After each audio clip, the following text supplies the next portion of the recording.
let's go beat the game. We need to...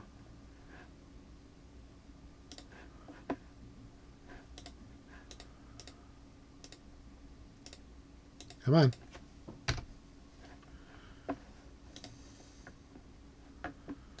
We need to deliver the fairy dust.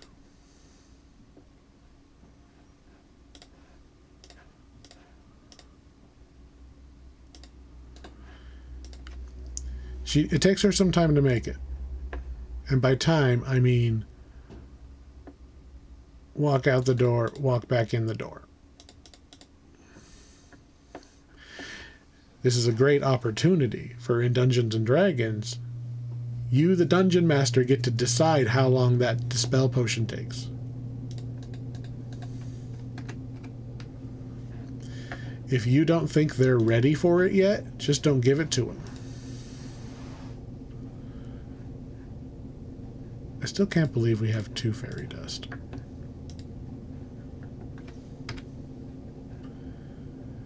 Yeah, if they're not ready for it, it's going to take another day or 2. That's what that means. Actually, I think we're going pretty fast.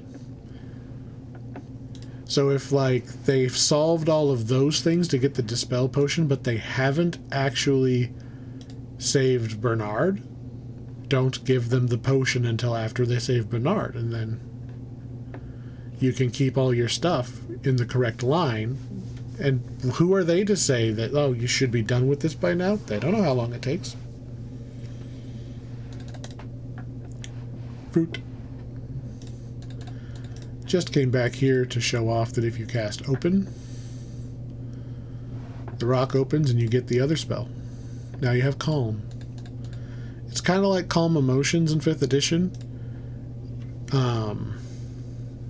It basically, it's kind of like a stun, I guess. What it does is it's like a, oh hey, good example.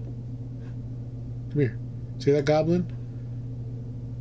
Calm. It stops the goblin from chasing you. So it makes it easier to get away from bad guys, because the Cheetar at night especially, whoo boy.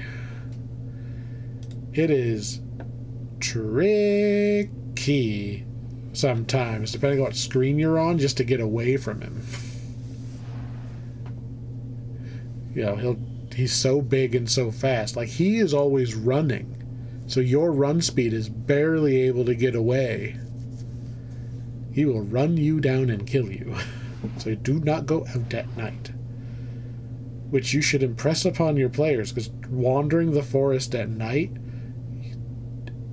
the sheriff, the Adventurers Guild guy, every friendly person in this game should somewhat passively say something about don't go out at night. That's where the big scary things are.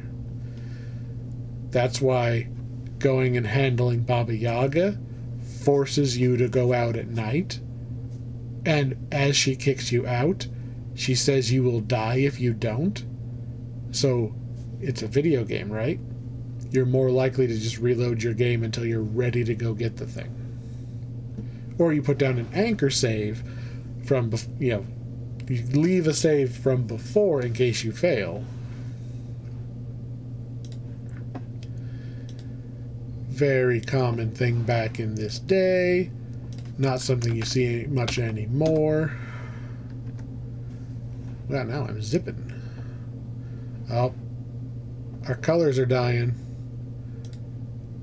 That is a incoming crash is what that is. We're going to save on to end game, and I'm going to restart the game real quick. That's all it takes to fix it. It's just a memory leak.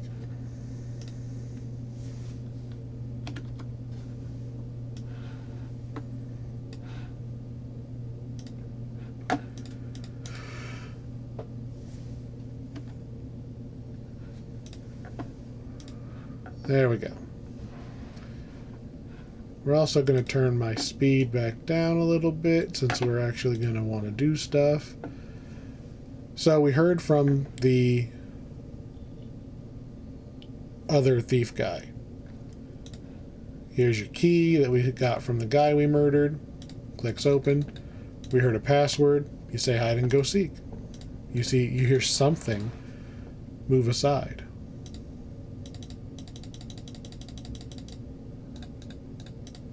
Now we can go in. If you don't say hide and go seek, there's a troll that fights you, which is the perfect level of punishment for the player. If they remember, they don't have to fight him. If they forget, they gotta fight a troll. You get to take out a little bit more of their resources. Not enough to kill them. Just to make them go, gosh darn it, we forgot. Very similarly, there is a Minotaur on watch here. We're a thief. The fighter obviously charge in, you beat him up. Kind of, yeah. So, here's the problem, right? You have a party, not a single player. The party is probably going to need to fight the Minotaur.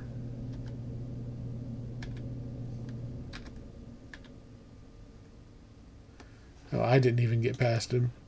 Just by myself. I don't know what you're supposed to do. Very poor peripheral vision.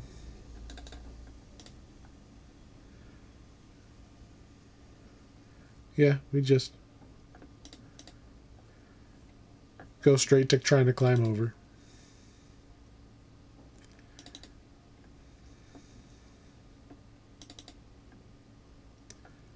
Can we just climb over the gate? Can we climb over the rocks?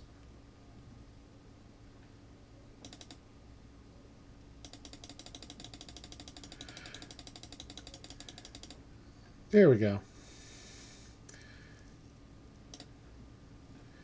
Use the rocks to climb over.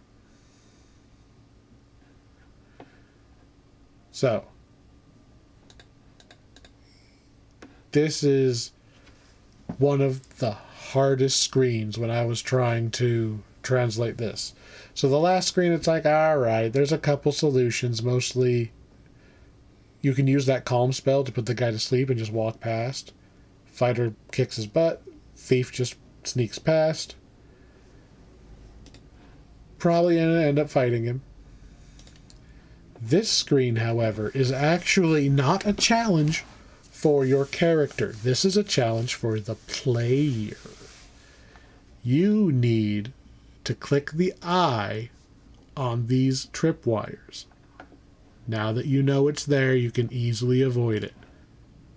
Now that you know it's there, you can easily avoid it.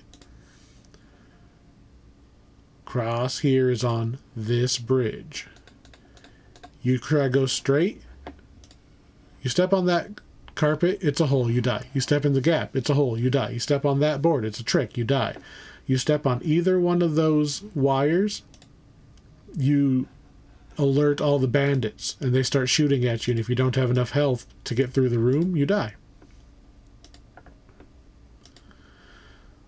You're supposed to just reload this room over and over again until you get all the finicky little parts right.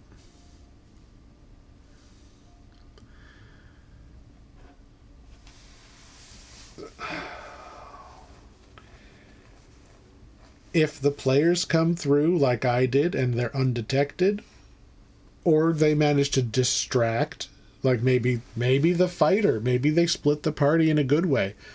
The fightery ones are at the beginning of that pass making noise, distracting enough of the guys that thief party comes up this way, sneaks in the back way. Maybe they can convince some of the guards. They have Bernard now, right? You could feasibly coordinate with Bernard and have him attack the front way that you know where is. Well, assuming you go find it. You go find it, you tell Bernard. He leads the guards, and they fight to a stalemate out there, because the guards are never going to take that pass if you properly load it up with archers and stuff. But it's going to distract these guys so that you don't... every one of these windows here, these windows have guys with crossbows pop out, shoot you the whole time you're in this room. Your characters are only level 3. They will die. Give them every opportunity to get distractions going. Maybe come in at night. I don't know why coming in at night's not an option here.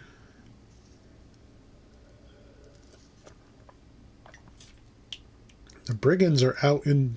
Well, I guess even the brigands aren't stupid enough to be out with the cheetars at night.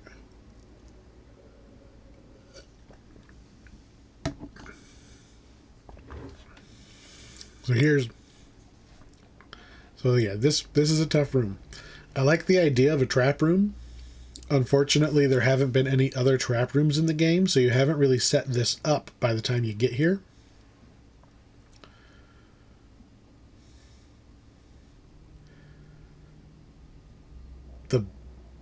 And it's really, if you don't describe everything, because this is literally, I had to click my icon on the rope that I myself can see. So what is this? Is this just if you need a character with a high enough perception check to do it? That's just a pass-fail thing. That's not the players having done anything. Do you say... There's 2 wooden palisades. You can go to the left, to the right, or straight between them. Maybe the players say something to the effect of, what's the difference? You say, maybe then you roll a perception check and you say, well, the middle one has a big bare rug in the middle of it. And then if they roll high enough, the right one, there's a tripwire that you know it's there. You could easily step over it. Maybe that's what you do. One stage at a time. You start, as soon as they walk in, boom, you're in. You see wooden palisade right in front of you. There's a gap in the middle. You can go around to the left and the right. If they came in non-stealthily, there are crossbowmen on the upper levels of the nearby buildings aiming down at you. What do you do? Because then... they gotta think. Taking a turn to look costs them a round of being fired at. And remember, crossbows have to reload. So you maybe only fire 1 crossbow, 2 crossbows around, and you say, like, you can see the guys reloading on the off turns. It's not 4 shots around.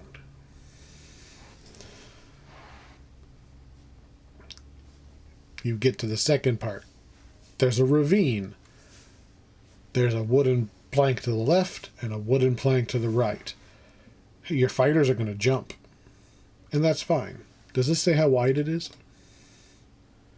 It claims too wide to jump and too deep to climb. There seem to be a number of porcupines at the bottom. Just porcupines? Like...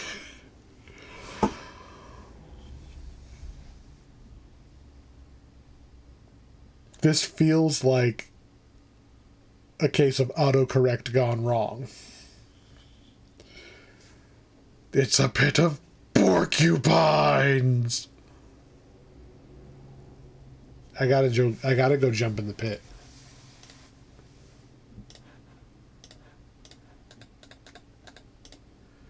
I gotta see Death by Porcupine.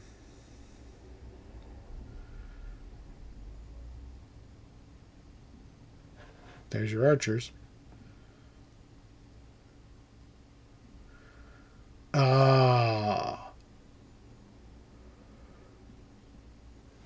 Those large porcupines down here are really other heroes who collected arrows the hard way. Okay. They were being clever. Okay. Not actually porcupines.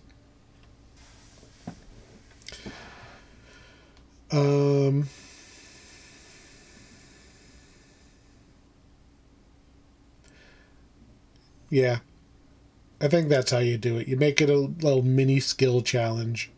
Every round, they gotta either take cover, make a perception check, or choose a path to move forward. I like this. I think that's how you structure it. 3 challenges. They can take cover and they get advantage on their defense, disadvantage on the incoming attacks. You probably just shoot at each player once per turn. And whoever moves forward first, the other players know they can either follow them or not. I would say I like the tripwires because the penalty to tripping on a tripwire is you fall prone, and in Dungeons and Dragons that gives the shooters disadvantage. So yeah, you tripped him, but you actually made him harder to hit. So you punished him for not noticing the tripwire, but you didn't actually punish him. I will say maybe if you get it perfectly right, maybe it's 1 round, And yeah, I will point out, if you went to the left, there's no trap to the left of that original one with the 2 palisades. There's no trap to the left. The only real trap there is that if you're on the left side, you have to run all the way to the right side now to get across that board, because the other board is a trap. So maybe moving across is enough time that you're running straight at that archer, you might get a shot. That's the only downside. And if there's no bad guys, because you were quiet when you came in, there's no reason not to march around the left side. First one past. You got some planks of wood yourself, lay them down, go across. No problem, as long as you're not under time pressure. And you're being quiet. The second anybody does anything noisy, you hear people starting to come through. And then the last one, there's a wagon in the way on the left, full of obviously stolen goods, bunch of barrels piled up, and a door on the far side. They're like, sweet, we run for the door. Boop, tripwire. That's the second tripwire, right? They had a chance to see the first one in action. They should have known to look for a second one. And again, it only makes you fall down. It's not a big deal. Now this room has quite a bit of bullshit in it. This room is quite finicky. You have to get the timing just right, but that's just video game timing problems. Let me walk you through this. Step 1, the thing nobody in any Dungeons and Dragons party ever does. Shut the door behind you. You close and bar the door. Here's the brigands noticing something's wrong. Now they go through the other door. So you bar the other door. Here's my problem. 1, you don't close the door behind you, the guys come in, fine. Now it's a fight, right? That's not a game over scenario for Dungeons and Dragons. That's just a fight.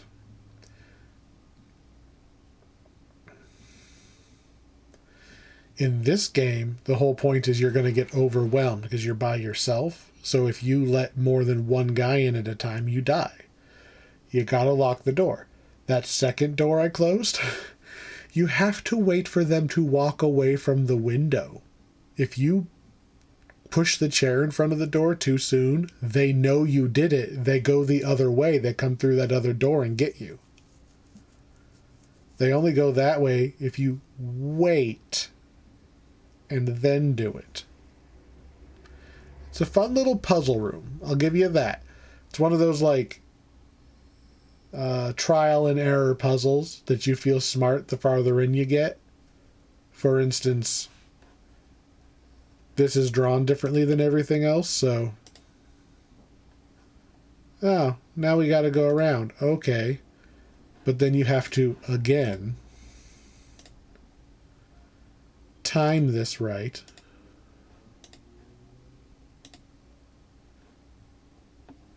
To swing to the other side. You push the candelabra down too soon, they just walk around the front of the table. Why is that a problem? I don't know. It shouldn't be, because that's the second part of the solution anyway, is when they come around the front side of the table. Maybe they were supposed to split up. I don't know. Then you jump on, grab the rope, click the rope at the right time, otherwise you do it too early or too late. It's cute. This is a cute sequence. It's a great little puzzle sequence, but it is a point-and-click adventure game puzzle sequence, and I do not think this is properly translatable. I think this is... You have to fight your way across the mess hall, and you put in some environmental traps. You make a whole bunch of less armored, possibly drunk guys are in this room. So they're not quite as strong as the ones you would fight in the forest. And when the players notice that at the end of every round, a new guy pops in those two doors, they're like, oh, we need to shut those doors. So they'll hopefully work their way to figuring out how to shut those doors. So you get one, now only a guy's coming in that door, great. Shut that door. And as soon as both doors are shut and the last of the weaklings are in, maybe you have like the mini boss, the triple guys come in. It's a reference to Larry, Curly, and Moe. The Three Stooges. So maybe you even just... Maybe you just start with them there? I don't know. This one's going to take a little bit of thought. You've only got level 3 players. You don't really know if they were stealthy or not. If they're stealthy, I think you just let them through. Reward the stealthy play. If they were noisy, if they came through the front door by kicking it down, I think this is just another... You've already done so many fights at that point. I like the idea of the environmental trap that they could...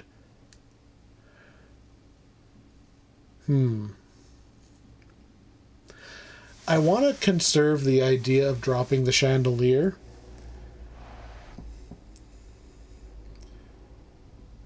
But you'd have to make sure you note that there is an overly ornate chandelier. Like, obviously, they stole it from, like, the caravan that the merchant guy came in on and just hung it up because it was cool and a status symbol. Overly large, fancy chandelier hangs overhead.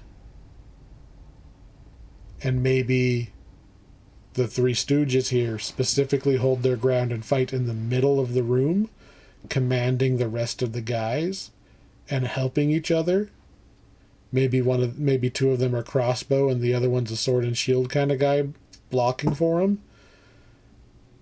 Make them dangerous, make them scary, make them go down in one hit if somebody takes out the chandelier.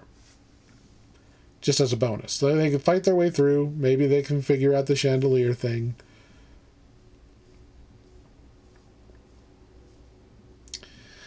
This one's going to take some tweaking.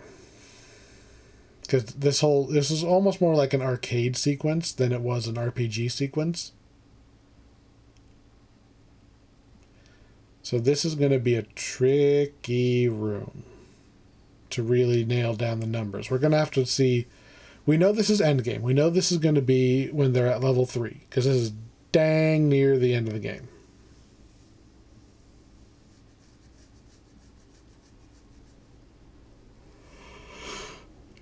Unless you move it earlier. But I think finishing the Dispel Potion is probably where you level them up to 3, because it means they've done most of the side quests. And maybe this is what gives you 4, and then you get to be 4 when you go to take on Baba Yaga.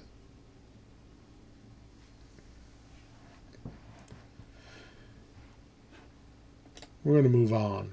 This is going to be a tough room to get some numbers down on. I'd like to look at the character stat sheets to really figure out what to do with that room. So we need our dummy character sheets before we really dive deep into that one. That's going to be a hard room. This room is easy, but it's hard to describe. That is the Brigand Warlock. So, enemy magic user. So you try to walk up to him. I am moving way too slow. Oh, look at that. It was a trapdoor. So this whole thing is an MC Escher type sequence. And he's going to throw random stuff at you. Come on.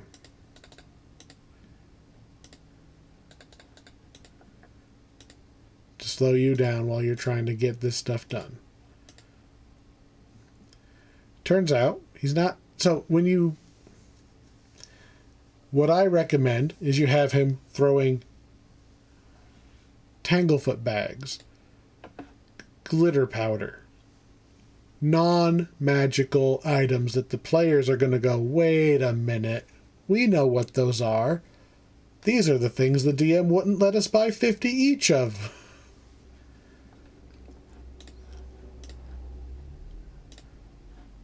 Because if you cast magic, he goes and nopes his way out.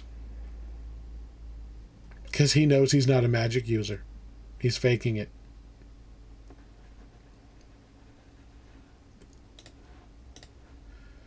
The proper way to do it, which was bugged for a lot of years, you tell him you know his name. His name is Yorick. You also tell him that you know who the brigand leader is.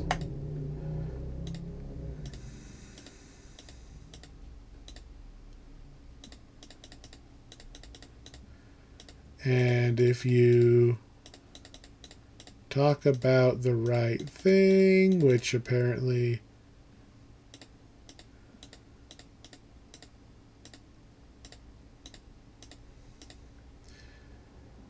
he will. So here's a problem with the game, right?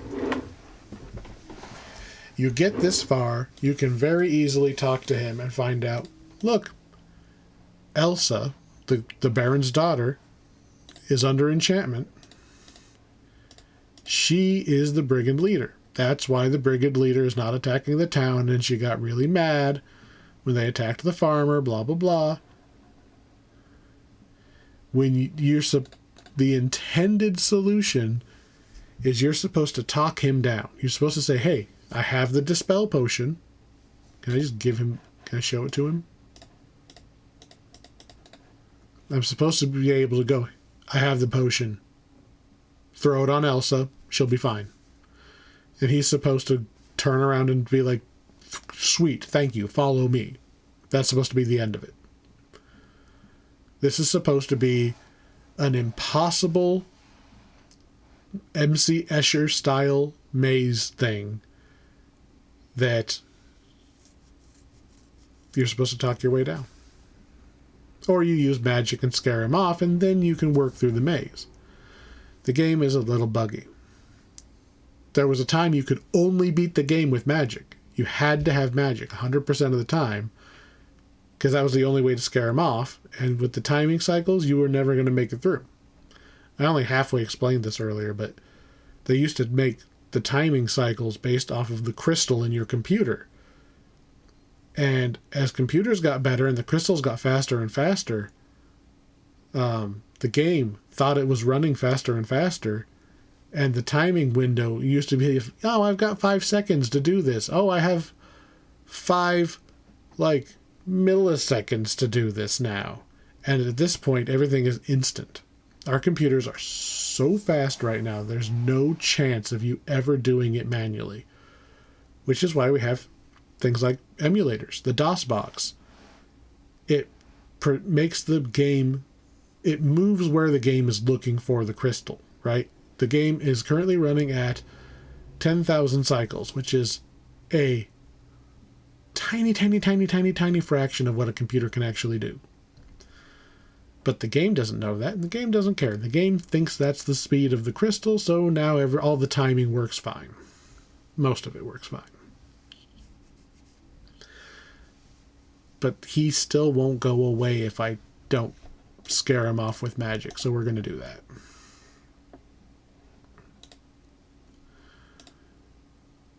Players figure this out pretty easy.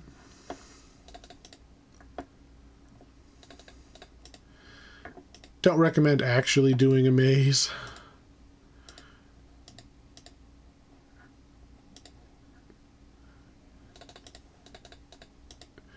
That door falls down, so you got to step out of the way. We've had that happen before. All right.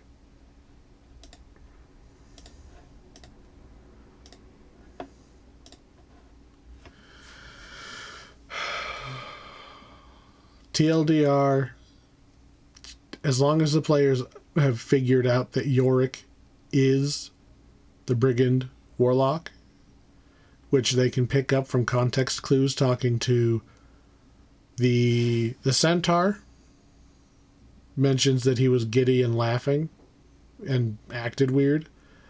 Erasmus will tell you he's not actually a magic user, but he has a great sense of humor. The hermit. The hermit loans the magic mirror to Yorick, the brigand leader. Henry the hermit's like, whatever, he's a nice guy. He comes by now and then. You know, he has no problem with him. Lended him the mirror because Henry is... I don't think Henry's quite in on Elsa being the brigand leader, but he knows who Yorick is. Not by name, but he's friendly with him. This is where the mirror is. The mirror of reflection. It's sitting in here. It's right there on the table. And here is all of Abdullah Doo's treasure. The poor guy from the inn on day one. And a blackbird in the corner, which is unusually important for most of the series. But yeah.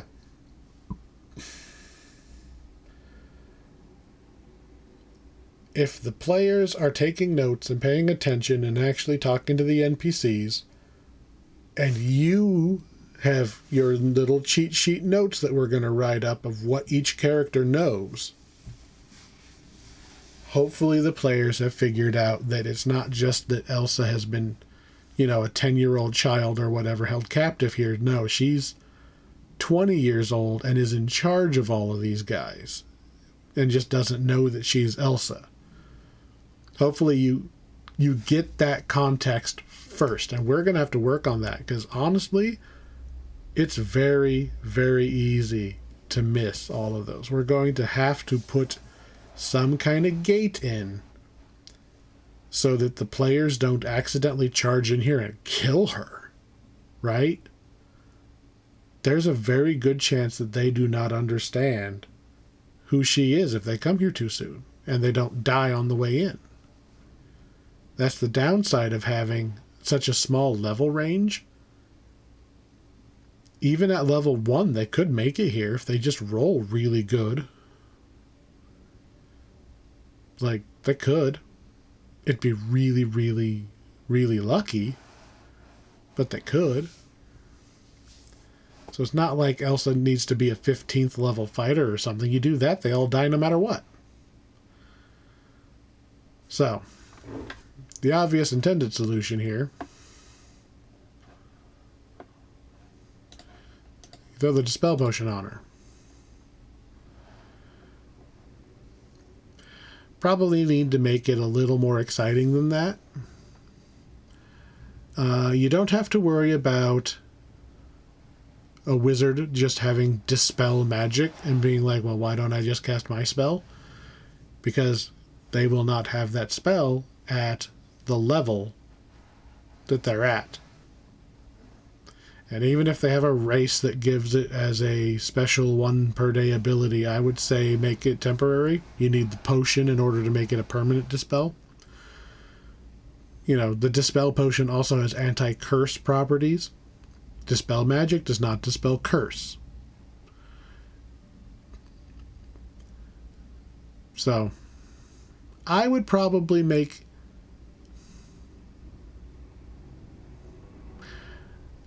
I like the idea of making this like a cool set-piece battle where you have to battle her without killing her long enough for Yorick to do something to hold her down long enough for you to throw a potion on her. Because honestly, it's not a grenade, right? There's no way you walked in here, she jumped over her table, sword drawn, and you're like, hold on a second. Boop. Hold still. There's no way.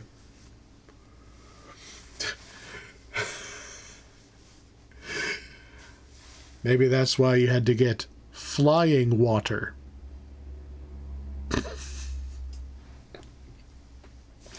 Boop. You saved the land because the Dryad thought ahead and knew you needed a carbonated Dispel Potion. Shh. It's just champagne. Anyway. I like the idea of making this a bigger fight. I like the idea of making it a set-piece battle. But you don't want 3 set-piece battles in a row. The Troll was a pretty cool fight if they failed to remember the secret password. There's a Minotaur to fight.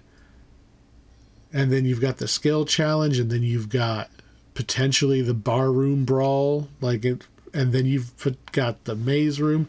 This is a lot of stuff all at once. And this is you probably started the day with the Troll fight.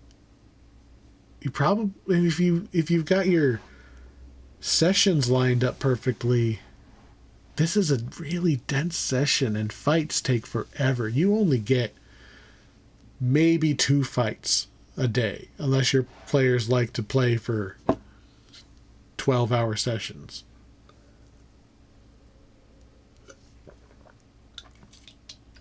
So what do?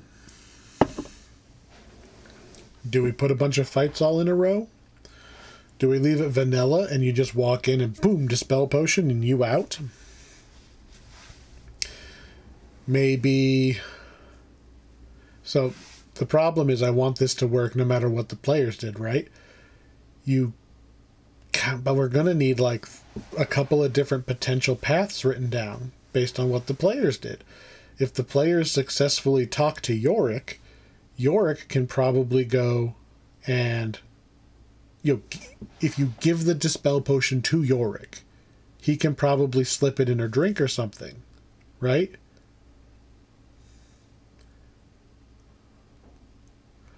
He can change the label to Healing Potion, and then you go in, you bloody her up, she backs up, and Yorick throws her the Healing Potion, and she goes and dispels herself. I like that idea, actually. That actually makes the Dispel Potion work way better, because it's a potion. You're supposed to have to drink it.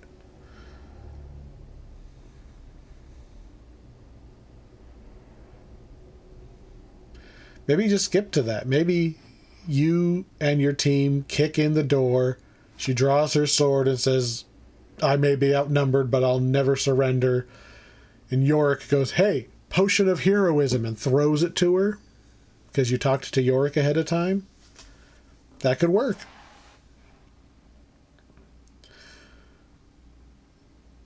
I think talking to Yorick is the solution. I think that in the previous room, you put enough asinine, annoying traps in the way. Not deadly, because that's not who Yorick is. Yorick is only doing it to make it annoying for people to bug the boss, not to kill their own guys. Everything is annoying, not deadly. And you just annoy the players constantly until one of them finally talks the guy down.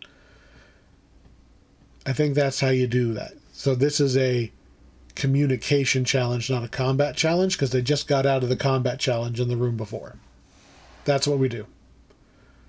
The challenge here is not killing Yorick.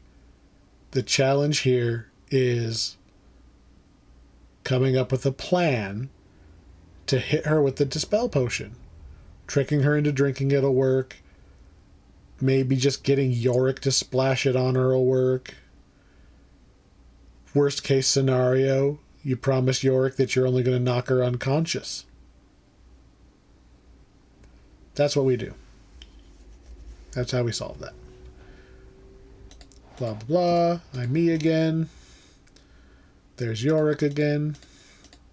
There's a secret passage back there they tell you about, and they say, don't forget to pick up the mirror. Also, free healing potions. You can leave the mirror there and you can't beat Baba Yaga. That's why she's optional.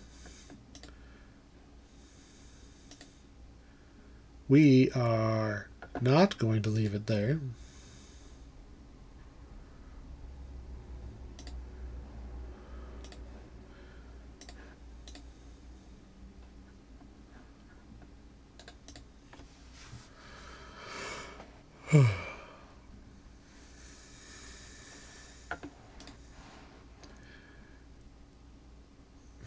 Saurus.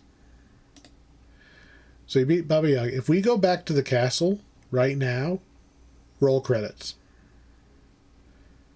In the game, you have to come straight to Baba Yaga. You have to come straight to Baba Yaga if you want to take her down.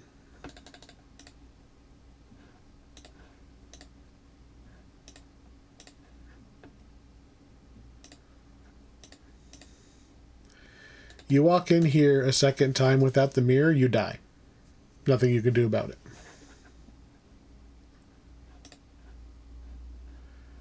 Just gotta wait for it to actually give me... There we go. You furtively grasp the magic mirror. And you wait for her to say her rhyme. Blooped. Reflect turns her into a frog. And she leaves. A refreshingly non-violent solution. You know, you can actually pacifist your way through these games. There's no required killing at all, especially for thieves. Thieves in most of the games, I believe. The only guy who dies is the final boss of a couple of the games needs to die. And we got 471 out of 500 on just wandering. Pretty good. These are all of the people who worked on the game. You know, you got... Oh, and our palette is breaking already. You're a true hero.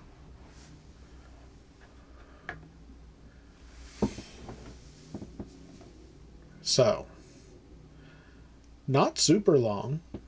What's going to make it go long, just like this is 4 hours total to beat the game, but that's with me talking over it the whole time, stopping and chatting. There's no... I'm kind of curious how long it would take me to beat the game. Just sprinting.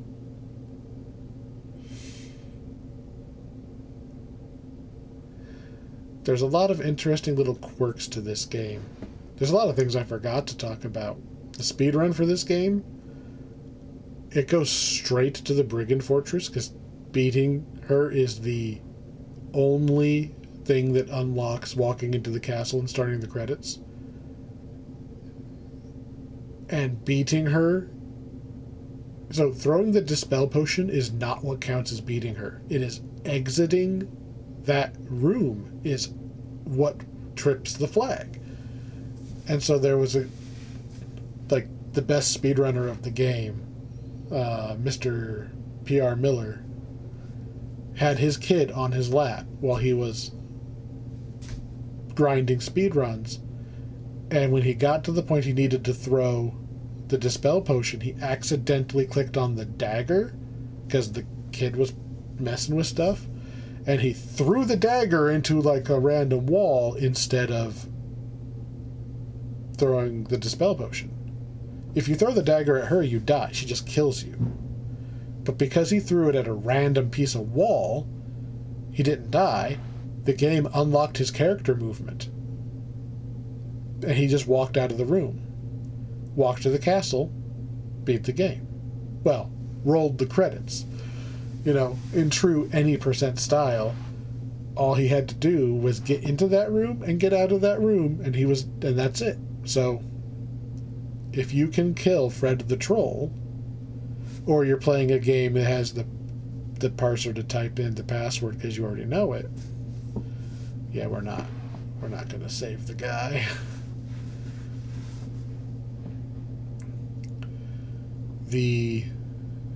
All he has to do is force that door open. He's got his lockpick, right?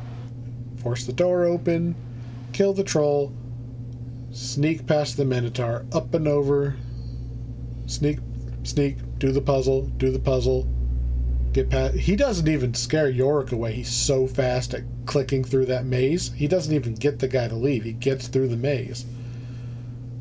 Tricks the game, unlocks the movement, walks out, walks to the castle, done. I believe the world record's like 50-something seconds. Seconds. He beats the game in under a minute. From beginning to end. From the point he hits go to the point that he is rolling credits. It's crazy.